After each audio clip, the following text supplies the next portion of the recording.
member of the Kinkonauts. My name is Mandy Sellers. I'm Jason Lewis. I'm Cochrane, and I'm part of the Kinkonauts.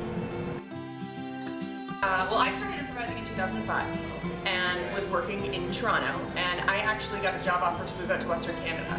I had become pretty good friends with Lauren Cochrane. At the time, I thought she was very cool. And I found out that she was planning to move back to Calgary. And that, to be honest, is one of the reasons why I chose Calgary. Because I thought, well, if I don't really know anyone, at least I'll know this one person and we can try and improvise together. I have to give Mandy credit for that because her and I started doing improv in Toronto before I moved back to Calgary. And we were in a group called Rock Awesome. I did like 2 shows and then I moved back to Calgary, and then she got transferred there for work. So we came here, and yeah, she just was like, we need to do more stuff because there really wasn't a lot of long form going on at the time. And so Mandy did her best to kind of find some like-minded folks, and then that's how I met Owen, and then I met Jason through. I feel like I met Jason through Owen, but I don't know if that's true. Yeah, I don't really recall it that well. All I remember is typing into my computer, long-form improv, doing a search, and I think I saw a message thread with Owen and Mandy on it, and I said yes to that. Mandy posted online, which is early days of the internet is what happened. She posted on yesand.com on a forum like, hey, anybody doing long form in Calgary? And I Googled long form Calgary, and that was the only thing. It was like Google has one hit. This message from Mandy Sellers. There was an improv resource library or an online resource center of sorts that I just put it out there and said, does anyone do long form in Calgary? And I got a response from a man named Owen Chan.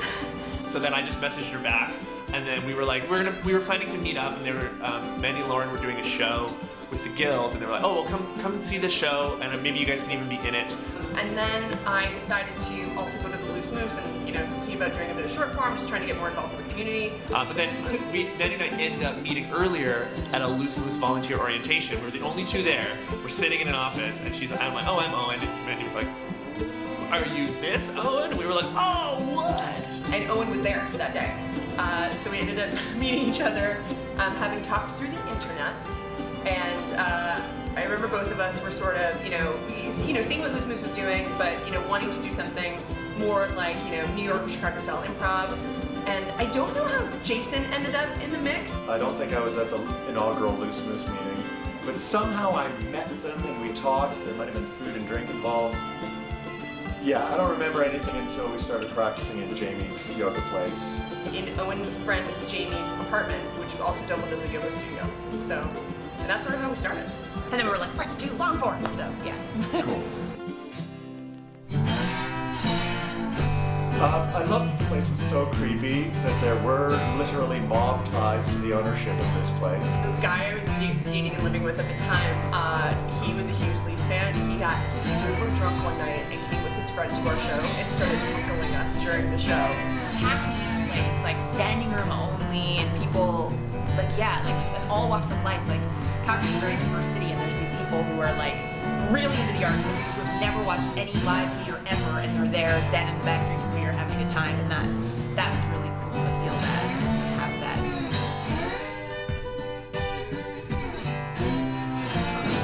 Like literally, while we were doing the show, we were like, go Leafs, go, go Leafs. Why is my boyfriend heckling us?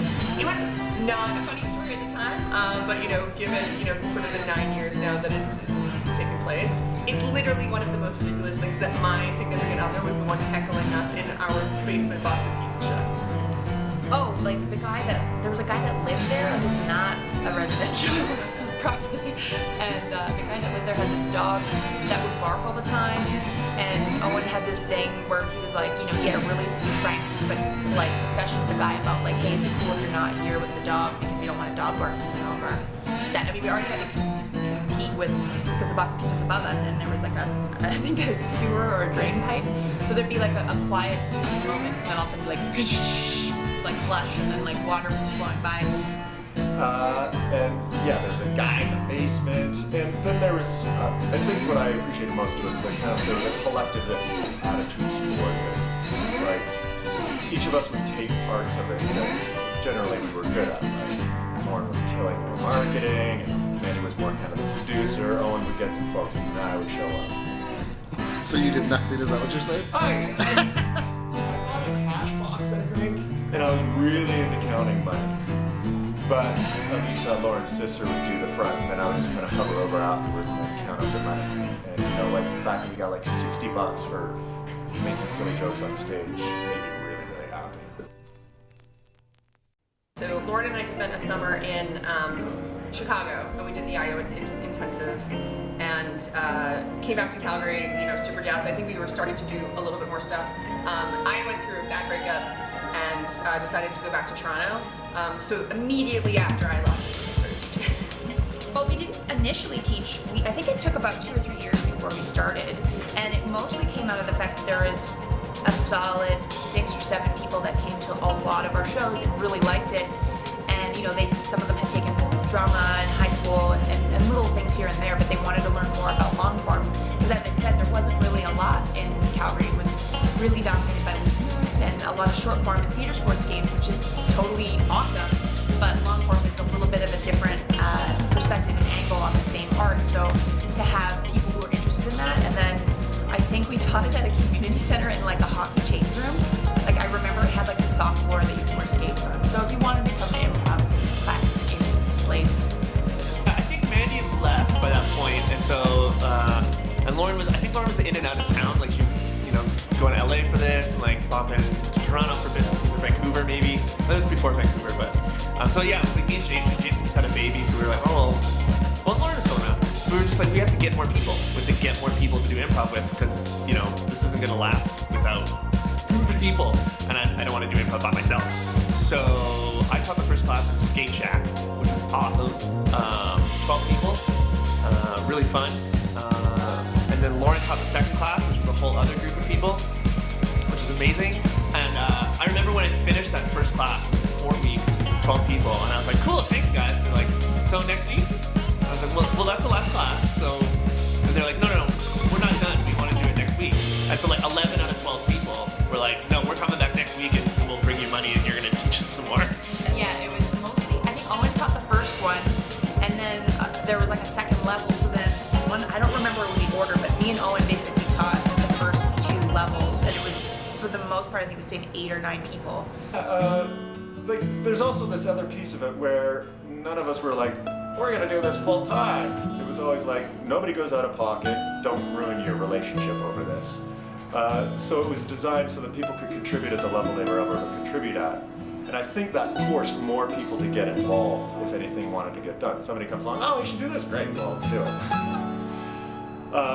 Where it's going, I think it'll, you know, we're not gonna try and take over the world, but where the energy is, I guess we follow it, right? Somebody comes along and says, I want to do this. Well, great, we can give you a context for that. You don't have to worry about the space and the money. You just go do something super cool. And so there's this whole other value that I sometimes forget about just bringing joy into people's lives that the Kinkonauts is always been about and continues to do. Back here and sort of seeing how much it's grown and how it's, you know, started, you know, a group of 4 people performing shows in the basement of a Boston Pizza to, you know, a place where they have a home, where they have a classroom where they're teaching, and there's, you know, 30 people for the company meeting. Like that to me is just like, it just makes my heart swell.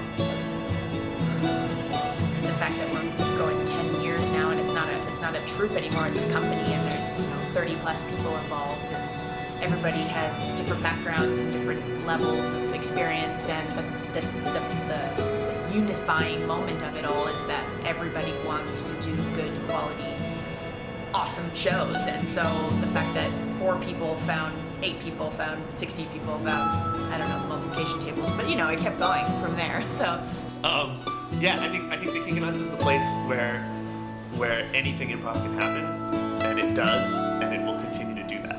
And I'm really proud of that. Yeah, I think I have a lot more pride in it than my contribution merits.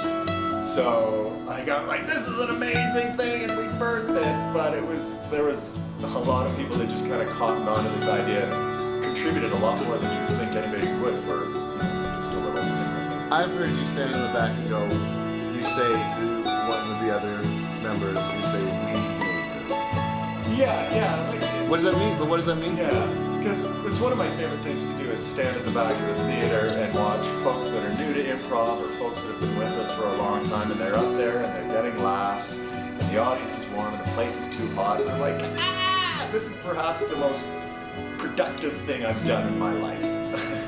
Like, you know, I do work, but it's always in the moment, but this is something that you can point at and say, we made a difference in people's lives, and we got them on stage, and we made audiences laugh, however small, and we made a difference in Calgary.